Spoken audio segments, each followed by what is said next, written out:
ini ada semacam keterbelahan ya, Iya, heeh. pendapat Mhm. dari kader-kader kalau saya lihat ya, terutama Iya. di Mhm.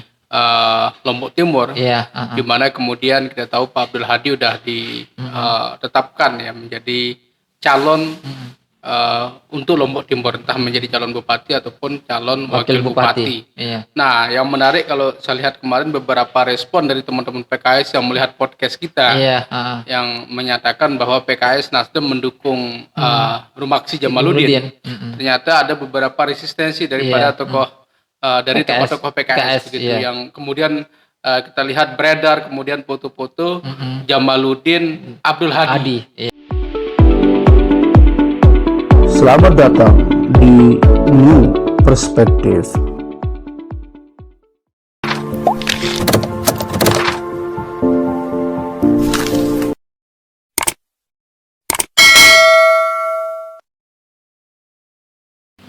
Iya. Ya, pemirsa, kembali lagi di New Perspective. Assalamualaikum warahmatullahi wabarakatuh. Bersama saya Ahmad Yani dan analis politik setia kita Pak Dr. Saiful Hamdi, dosen Visipol Universitas Mataram. Pada kali ini saya dan Pak Dr. Saiful Hamdi akan membahas terkait dengan dinamika menuju Pilkada Lombok Timur di 2024. Sebelumnya kita sudah pernah membahas terkait dengan adanya keputusan dari Ormas NWDI yang menjagokan Rumaksi dan Jamaluddin untuk di Pilkada di 2024 yang kemungkinan akan diusung oleh Partai Nasdem yang berkoalisi dengan PKS, karena mengacu dari statement elit PKS Pak Dr. Zulkifli Masyah yang menghendaki adanya koalisi linear antara di tingkat Pilkada NTB dan di tingkat Kabupaten Lombok Timur khususnya. Tetapi dalam perkembangannya yang kami tangkap adalah adanya resistensi yang cukup kuat lah dari internal PKS khususnya di Lombok Timur untuk mendukung pasangan Rumaksi dan Jamaluddin. Bahkan yang muncul kemudian adalah kocok ulang, wacana kocok ulang, yaitu PKS kemungkinan menghendaki Jamaluddin Abdul Hadi atau Abdul Hadi Jamaluddin untuk bisa dijagokan di Pilkada Lombok Timur, karena bagaimanapun di PKS Lombok Timur itu jauh-jauh hari sudah menetapkan Pak Abdul Hadi yang saat ini menjadi Wakil Ketua DPRD sebagai kandidat calon bupati atau calon wakil bupati yang akan didukung oleh PKS di Pilkada 2024, di Pilkada Lombok Timur 2024. Nah, ini yang akan kita diskusikan Pak Dr. Saiful Hamdi. Nah, Pak Dokter, seperti apa Pak Dokter melihat munculnya wacana paket Jamaluddin Abdul Hadi atau Abdul Hadi Jamaluddin begitu di tengah keputusan Ormas NWDI yang sudah final begitu pengen mengusung pasangan Rumaksi dan Jamaluddin. Ya, ini Di samping wacana koalisi linear lah antara PKS dan Partai Nasdem dan Ormas NWDI dari Pilkada NTB dan Pilkada Lombok Timur.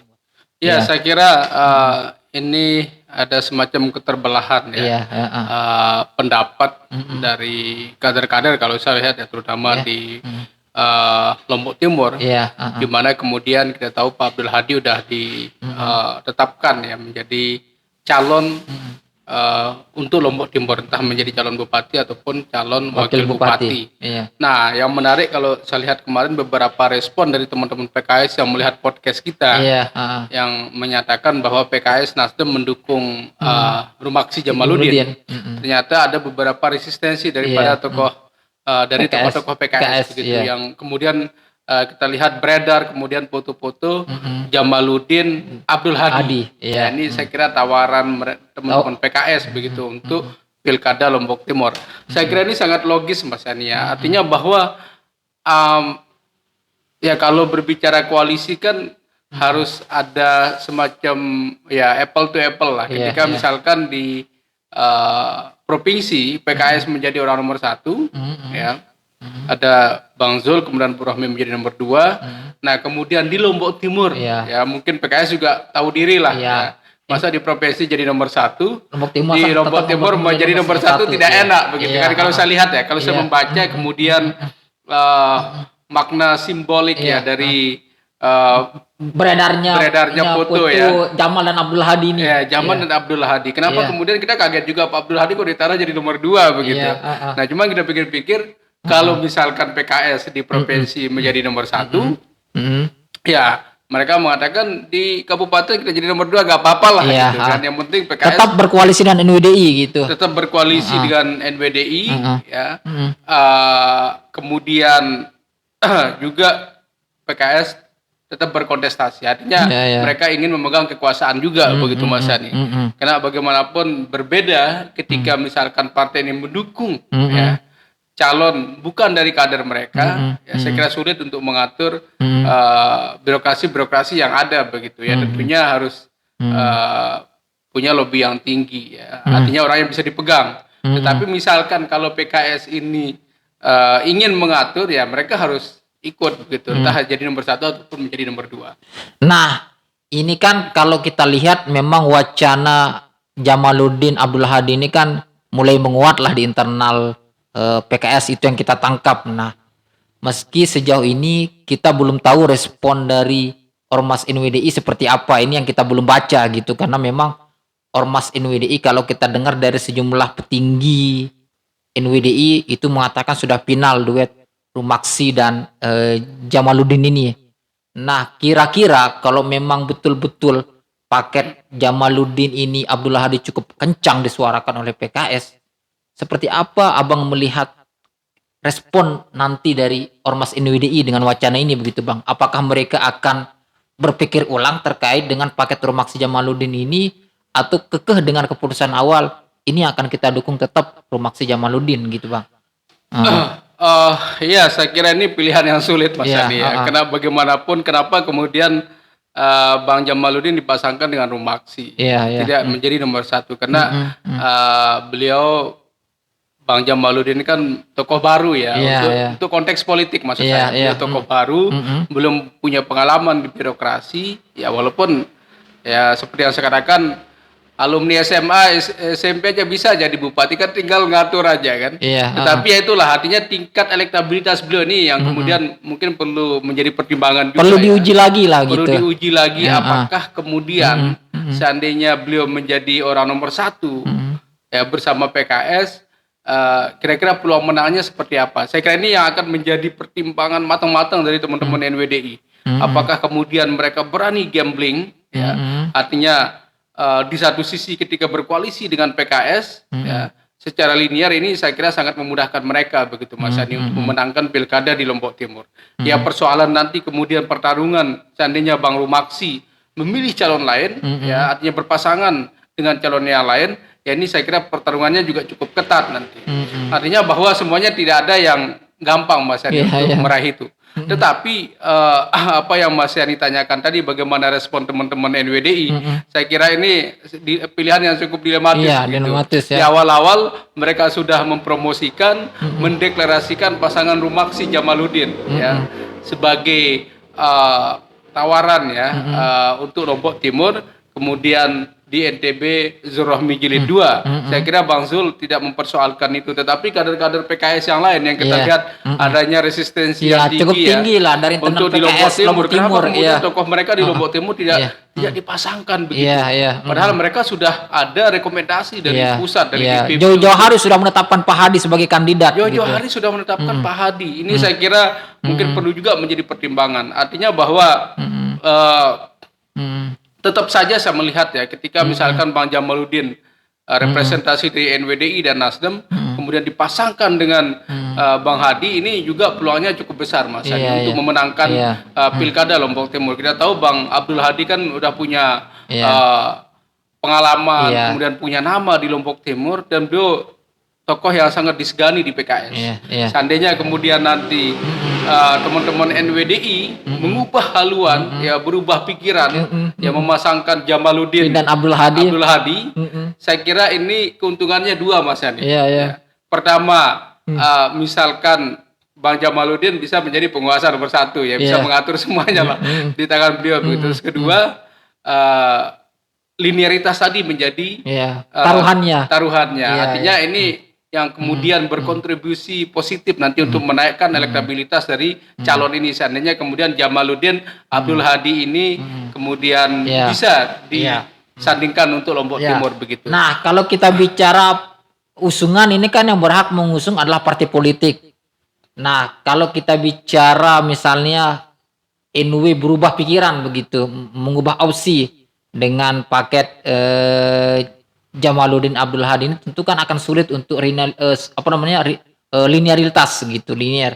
Karena bagaimanapun Nasdem itu pasti akan mengusung Pak Romaksi. Karena kita lihat posisi Pak Romaksi saat ini adalah ketua DPD Partai Nasdem Lombok Timur. Tidak akan mungkin Pak Romaksi tidak akan diusung. Nah, sedangkan di sisi yang lain Ibu Rohmi yang notabene juga Ormas NWDI ini kan ketua DPW-nya.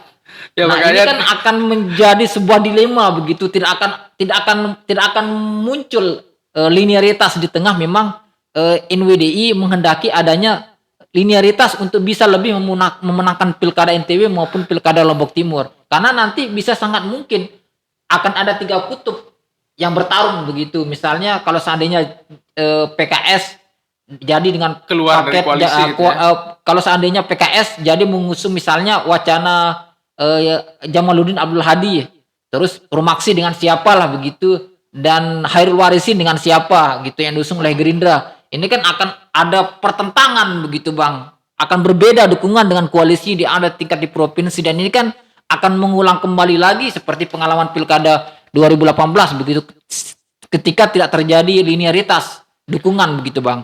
Ya, artinya Mas ini pilihan politik itu ya selalu sulit ya kalau bicara kekuasaan. Nah, tinggal mereka bagaimana kemudian melobi nanti seperti apa kemudian memasangkan calon-calon ini. Seandainya nih misalkan tetap dipasangkan Romaksi Jamaluddin yang kemudian PKS Lombok Timur mengancam keluar, tidak mendukung lagi pasangan itu, membuat koalisi baru Abdul Hadi dengan siapa, saya kira ini juga pasti alot nanti pertarungannya. Artinya bahwa tidak linear dukungan dari PKS dan Nasdem. Tetapi kemudian seandainya Jamaluddin berpasangan dengan Abdul Hadi, nah ini yang saya kira linearnya sangat tinggi, Mas Yani. Nah, lalu bagaimana kemudian Pak Romaksi, apakah beliau didukung Nasdem atau tidak? Ya, ini Pak Jamaluddin sendiri nggak punya partai kan seandainya. Artinya saya tidak tahu lah ini seperti apa nanti. Kemungkinan politik ini kan masih terbuka lah, lobby-lobbynya seperti apa. Ya, teman-teman NWD juga perlu mendengar suara teman-teman kita di PKS ya, seperti apa koalisinya begitu. Apakah kemudian tetap Romaksi Jamaluddin dengan konsekuensi PKS menarik diri, atau Jamaluddin Abdul Hadi. Ini paket baru saya kira yang kemudian ya tentunya NWDI harus menarik air ludahnya kembali begitu ya, telah mempromosikan Romaksi Jamaluddin. Karena opini publik yang saya tangkap ketika dimunculkan paket Romaksi Jamaluddin ini koalisi Nasdem sama Nasdem. Karena bagaimanapun Pak Jamaluddin ini kan representasi Ormas NWDI. Sedangkan Ormas NWDI ini kan semua total gerbongnya ke Nasdem. Ya, itu maksud saya, Mas Yani. Koalisi Nasdem sama Nasdem. Artinya misalkan ya, kalau mengorbankan Pak Romaksi, berarti kan Pak Romaksi nggak punya partai nanti. Tetap kemudian ya nggak mungkin lah kemudian NWDI melepas Bang Jamaluddin, karena ini menjadi maskot mereka begitu untuk bisa eksis di Lombok Timur. Itu persoalannya. Tidak mungkin kemudian mereka mendukung Romaksi Abdul Hadi misalkan. Jadi saya kira sangat sulit. Nah, saya tidak tahu seperti apa respon teman-teman NWDI dengan dinamika seperti ini. Apakah tetap mendukung Romaksi Jamaluddin? Tapi kalau saya lihat beberapa video yang beredar kayaknya sudah sangat kelop gitu. Romaksi Jamaluddin ini kayaknya sudah ya kalau orang berbicara rumah tangga itu sudah pacarannya sangat intens lah. Iya, Tinggal iya. buku nikahnya aja Buku yang perlu nikahnya aja. diketok gitu. Iya, kan. iya. Jadi mereka bisa duduk bersama, saling melengkapi. Ini ya saya lihat video-video yang beredar ya. Kemarin bagaimana misalkan Pak Romaksi berkunjung ke makam Maulana Syekh Iya, ya, Maulana Syekh, bersama ya. Pengurus Pak Partai Jamaluddin, Demokrat, ya. iya. Saling berbagi air aqua begitu. Iya, Kan ini iya. saya kira semacam ini kan gestur Bahasa-bahasa politik. simbolik lah ini, bahasa-bahasa Ya, simbolik. bahasa simbolik yang ya, katakanlah mereka nggak mau dipisahkan Ya, begitu. Kalau saya lihat ya. Iya, iya. Nah ini saya nggak tahu lah seperti apa nanti kekuatan dari lobby-lobby NWDI ini. Ini kan Bang Zul yang menjadi Iya, kunci lah. Apakah bisa meredam keinginan PKS untuk mendukung Abdul Hadi? Ya. Ya. Lalu kemudian tetap mendukung Romaksi Jamaluddin. Ini saya kira masih Nah, peluangnya ini yang masih menjadi- lobby-lobby lah. Nah, ini yang menarik katanya Abang ini ya. Apakah Dr. Zul akan mampu meredam keinginan dari internal PKS di Lombok Timur untuk mengusung kandidat sendiri begitu di tengah keputusan NWDI yang sudah final Romaksi dan Jamaluddin. Sedangkan di sisi yang lain kita ketahui bahwa Dr. Zul masih tetap pengen menghendaki Ibu Rohmi sebagai wakilnya dengan permintaan dari NWDI adanya koalisi linier. Kalau pandangan Abang dengan pengalaman politik yang dimiliki oleh Dr. Zul ini, kira-kira dia mampu nggak Dr. Zul ini memainkan ritme di Lombok Timur itu sehingga kader-kader PKS yang awalnya ngotot mendorong Pak Hadi luluh begitu, tidak mencalonkan kadernya tetapi mengarahkan dukungan ke Romaksi Jamal dengan konsesi tetap Zul Rohmi lanjut jilid 2 begitu Bang. Ya, artinya kan ini tergantung ya bagaimana kemudian Bang Zul bisa meyakinkan Pak Abdul Hadi lah ya secara personal ya. Beliau kan tokoh yang memang digadang-gadang di Lombok Timur begitu. Saya belum melihat sih ada kader-kader yang mau tampil ya. Ya, ada Tuan Guru Wildan yang sempat mencoba beliau siap dipasangkan dengan Jamaluddin begitu. Tapi ya kita lihat nantilah seperti apa ya. Ya saya yakin bahwa ini kerjaan berat Bang Zul untuk meyakinkan kader-kader partai supaya tetap mendukung beliau dan di Lombok Timur ada kerjasama yang linier dan ini saya kira sangat mengefisiensi persoalan biaya ya, mereka bisa pasang baliho bersama. Bayangkan kalau didukung oleh partai lain kan nggak bisa pasang baliho bersama jadinya. Kemudian juga mengenai konstituen di lapangan ya, jadi orang satu suara. Kemudian bagaimana PKS Nasdem mendukung calon yang sama, saya kira ini yang perlu dipertimbangkan baik oleh Bang Zul maupun juga kader-kader PKS yang ingin ngotot memasangkan Jamaluddin Abdul Hadi misalkan. Iya, iya. Nah, ini kita bicara berandai-andai nih begitu, Bang. Kalau seandainya betul-betul wacana paket Jamaluddin Abdul Hadi ini terwujud gitu. Kira-kira apa keunggulan dari paket ini begitu, Bang? Kalau sebelumnya kan Abang sudah pernah membahas keunggulan dan kelebihan dari paket Romaksi Jamaluddin. Nah, sekarang kalau Abang melihat apa keunggulan dari paket Jamaluddin Abdul Hadi ini kalau memang betul-betul ternyata paket ini terrealisasi gitu menjadi koalisi antara NWDI dengan PKS. Ya, kalau bicara keunggulan saya kira Mas Hani Bang Abdul Hadi juga punya pengalaman politik yang tidak pendek begitu. Beliau sudah lama sekali berkiprah di PKS, kemudian menjadi tim sukses ya untuk Zul Rohmi. Beliau juga menjadi anggota DPR 3 periode lah. Ketua DPW, wakil ketua DPRD ya, dan juga pernah menjadi dan sekarang masih menjadi ketua DPW. Beliau di Dewan Pertimbangannya lah. Dewan Pertimbangan ya sekarang di PKS. Artinya bahwa pengalaman-pengalaman ini saya kira menjadi modal penting lah untuk menahodai sebuah lembaga eksekutif. Artinya Mas ini tidak sulit. Ini yang saya katakan bahwa menjadi bupati, gubernur itu tidak sulit. Kena modalnya sudah ada, uang sudah ada. Tinggal bagaimana kemudian kita bicara keadilan, bicara distribusi anggaran ya, supaya masyarakat kita ini semua tercukupi ya. Nggak bisa kemudian kita bicara kampung kita, organisasi kita ya. Kalau sudah menjabat ya kita milik semua begitu loh. Ini kan yang jadi persoalan Mas Ani. Jadi ketika orang menjabat selalu ya oligarki kekuasaan itu yang saya kira menjadi tantangan besar. Ya, sementara kita ini bukan partai tunggal yang berkuasa begitu loh. Nah ini yang kemudian banyak sekali kalau kita lihat ketika ada multi partai yang berkoalisi, lalu pasti akan muncul konflik kepentingan karena mereka tidak bisa terakomodir begitu. Nah, artinya bahwa tidak terlalu mengkhawatirkan lah seandainya pasangan Jamaluddin Abdul Hadi anggap ya, kemudian mereka tidak pernah menjabat di eksekutif, ya. Tetapi ini justru menjadi energi baru kalau menurut saya. Orang selalu berpikir, wah ini tokoh baru nih yang punya potensial, begitu, yang tidak pernah menjabat.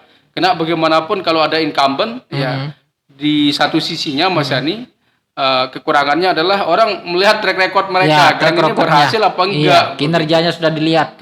Kinerjanya kelihatan atau belum. Ini saya kira yang kemudian menjadi evaluasi masyarakat di tingkat bawah. Artinya kalau Abang melihat bahwa di internal PKS sendiri, apakah wacana Abdul Hadi ini Jamaluddin Abdul Hadi akan makin kencang disuarakan di internal PKS khususnya di Lombok Timur, ataukah ini kemudian akan layu seiring dengan mungkin manuver-manuver dari Dr. Zul begitu untuk bagaimana mengamankan duet Zul-Rohmi, sebagaimana kita ketahui bahwa keinginan dari NWDI kan barternya adalah Zul-Rohmi dengan Lombok Timur begitu, tetap satu koalisi.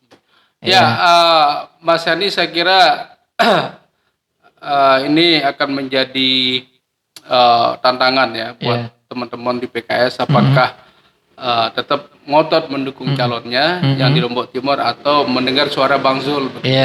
Tapi memang idealnya Mas Yani, kalau menurut saya ya, idealnya memang Jamaluddin Abdul Hadi kalau bicara posisi kepartean ya. Artinya misalkan di provinsi Bang Zul menjadi nomor 1, kemudian Nasdem nomor 2. Ibu Rohmi. Nah, seandainya kemudian Lombok Timur, seharusnya memang Nasdem nomor 1, PKS nomor 2. Itu kan idealnya. Cuman kan lagi-lagi ini orang bicara peluang, kemudian elektabilitas yang bisa jadi.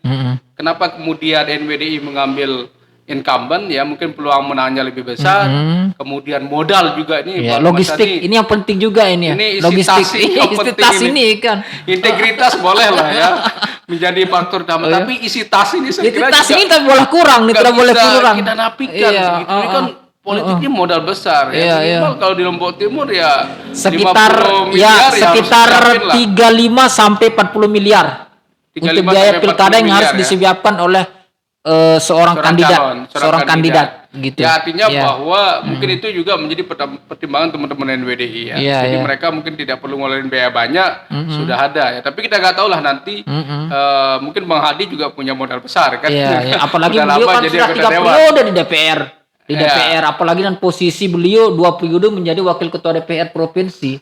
Ya, artinya ini bahwa Bang Zul ya, dalam kapasitas beliau sekarang ini ya bisa dua sisi lah, bisa mendengar teman-teman NWDI yang memang sudah mencalonkan Rumaksi Jamaluddin, bisa juga mendengar kader-kader PKS. Artinya sebenarnya NWDI nggak dirugikan dalam konteks ini. Cuman mereka nggak berpasangan dengan Pak Rumaksi saja, kan? Artinya mereka tetap malah kalau menurut saya mungkin ya posisi mereka diuntungkan menjadi nomor 1 begitu. Tapi apakah Bang Jamaluddin siap nggak menjadi nomor 1 ini jadi pertanyaan lagi gitu. Apakah beliau cukup confidence begitu dengan pengalaman politik yang ada. Dengan pengalaman Tetapi Mas Yani, kalau misalkan ya NWDI tetap ngotot Rumaksi Jamaluddin, ya mungkin teman-teman PKS untuk di Lombok Timur ya saya kira seandainya kalau tidak ada jalan, tidak perlu kemudian membangun koalisi lain. Artinya tidak perlu membuat calon lain. Karena bagaimanapun faktor linearitas ini sangat penting gitu. Sangat penting ya. Jangan sampai kemudian Lombok Timur mereka goal seandainya Bang Abdul Hadi berpasangan dengan siapa, tapi di provinsi mereka kalah, gagal. Saya kira ini yang kemudian menjadi kerugian sendiri, ruang-ruang lobby politik lah. Apa yang kemudian ditawarkan ya kepada Bang Abdul Hadi ataupun Bang Rumaksi misalkan ya. Siapa tahu beliau di ujung-ujung nggak mau nyalon misalkan. Siapa tahu kan kita nggak tahu. Ya itu saya kira Mas Yani pembacaan saya bahwa masih ada ruang-ruang politik yang saya kira bisa dimainkan lah untuk lobby-lobby. Siap. Ya pemirsa, demikian diskusi kita pada kali ini. Sampai berjumpa di New Perspective dengan isu dan tema yang berbeda. Assalamualaikum warahmatullahi wabarakatuh.